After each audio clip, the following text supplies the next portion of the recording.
જેટલો આનંદ લીધો હોય, કેટલું ભગવાનની ભક્તિ કરી લીધી હોય, જેટલા મનુષ્યનું સારું કર્યું હોય, જેટલા લોકો સાથે પ્રેમથી રહ્યા હોય, એ બધી જ પ્લસની કમાણી છે, બીજું કાંઈ નથી. બધું જ તમારે માઇનસ નથી, પણ વધારે છે, સારું છે. એટલે આ જીવન છે, આ જીવનની અંદર આ કમાવાનું છે.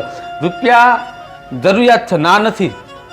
રૂપિયાથી તો તમારો રોટલો ચાલે છે ને મીરભાઈ, એ જરૂરિયાત છે, ના નથી, પણ અમર નથી. અમરતા પ્રદાન કરે રૂપિયા, એ અમર નથી. વ્યક્તિત્વને અમર બનાવવાનું છે. વ્યક્તિત્વ અમર બનાવો તો પૈસાથી ખરીદી શકાય વ્યક્તિત્વ? જાઓ બજારમાં કે મને એક વ્યક્તિત્વ આપો સારું એવું, આટલા કરોડ રૂપિયા આલું, તો એ ખરીદાતું નથી, એને બનાવવું પડે સમય. અને એની માટે રૂપિયા કમાવતા નથી. એની માટે અંદરનો આત્માનો અવાજ રહ્યો ને, એના સીધેલા રસ્તા પર હાલો ને, એમાંથી તમારી કમાણી થાય વ્યક્તિત્વની.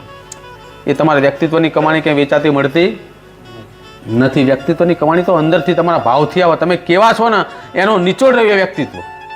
તમારા વિચાર કેવા છે, તમારો સ્વભાવ કેવો છે, તમારો વ્યવહાર કેવો છે, તમારા જીવનમાં તમે કેવા વ્યક્તિ છે એનો નિચોડ રહ્યો ને, એ જ એનું વ્યક્તિત્વ છે અમીરભાઈ. તમે તમારું આચરણ બધું એની અંદર સરવાળા મળી જાય. બધી વસ્તુનો સરવાળો એ તમારું વ્યક્તિત્વ.